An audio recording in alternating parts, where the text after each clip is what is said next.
भंडारी पुरानी road sale कराए हुए हैं आप। आपकी तरफ से कई रुपए पुरस्कार है, बहुत अच्छा आप पान लगाते हैं, 5 रुपए से लेके 500 तक का पान लगाते हैं। वाह भैया वाह, आपकी तरफ से कई रुपए। धन्यवाद मैडम जी, आपका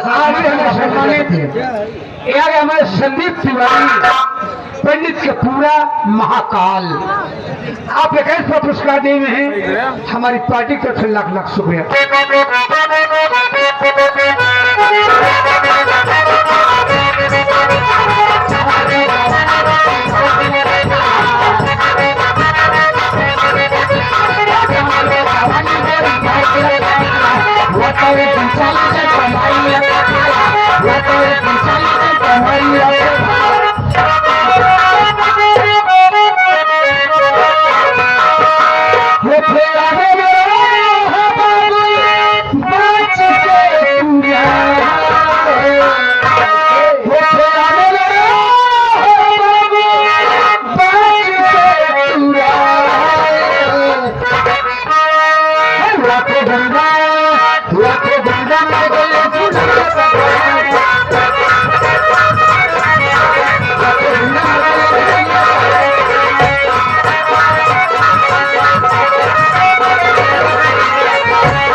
लाखों गुंडा मर गए झुलनिया तर दबाई के छिनारी झुलनी रही जैसे बिचोंगा हो।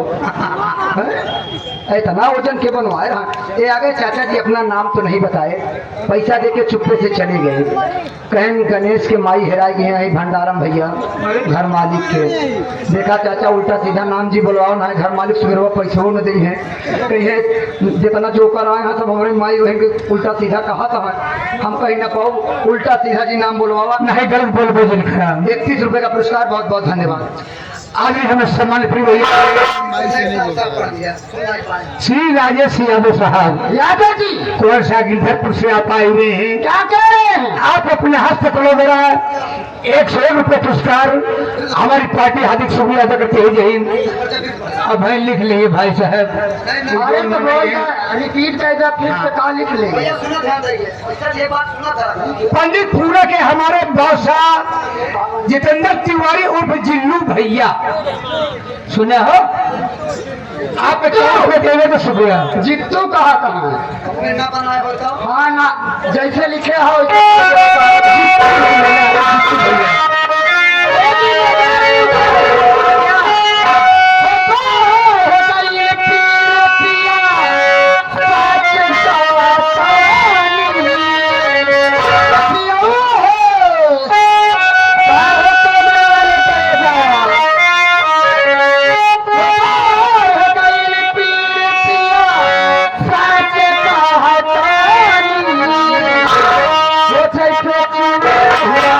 Yeah.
असलम भाई।